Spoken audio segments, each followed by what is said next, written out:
Every day, millions of Americans are consuming many more calories than they should be in their diets. This has led to the United States being a leading country when it comes to diet-related diseases and health conditions. 30.3 million Americans have diabetes, with 1.5 million new cases being diagnosed each year. Likewise, 1 in 3 adults and 1 in 6 children are considered obese. These trends in the American diet are vastly different than even 50 years ago. So what has factored into these unhealthy trends? In the early 1990s, the federal government established unhealthy guidelines that have led Americans down an unhealthy path since.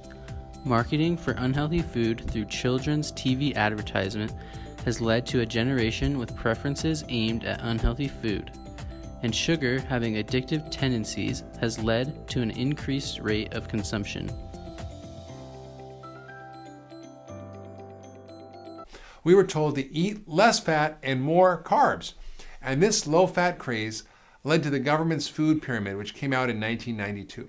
Now, at the base of the pyramid were carbs, and we were told to eat 6 to 11 servings of bread, rice, cereal, and pasta. And at the tippy top of the pyramid were fats and oils, which we were told to use only sparingly.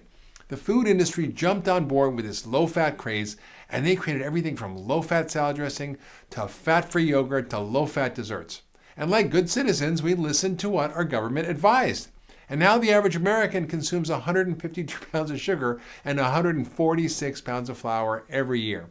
The problem with the food pyramid is that we now know from the research that it is these sugars and carbs that are the true cause of obesity and heart disease, not the fats, as we were told. These guidelines from our own government, which were taught to kids in school from a young age, has led to a population with incorrect ideals in regard to nutrition.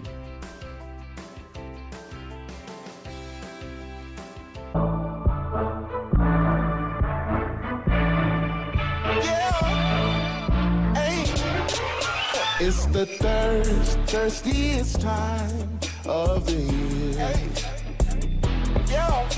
I have just one query. Want a Sprite cranberry? The answer is clear. It's the thirstiest time of the year. Sprite, let's go! Advertisements like these are created with the goal in mind to influence children as much as possible. The use of cartoons, celebrities, pop culture, and other tactics give children the idea that these foods are cool and ingrain these options in their preferences. Those preferences then lead to a life of unhealthy food choices, leading to obesity and diet-related diseases. The average American today consumes double the amount of sugar consumed 100 years ago. Studies have found that sugar is on par with cocaine when it comes to addictiveness. With increased availability, sugar is a main ingredient in almost all foods available today.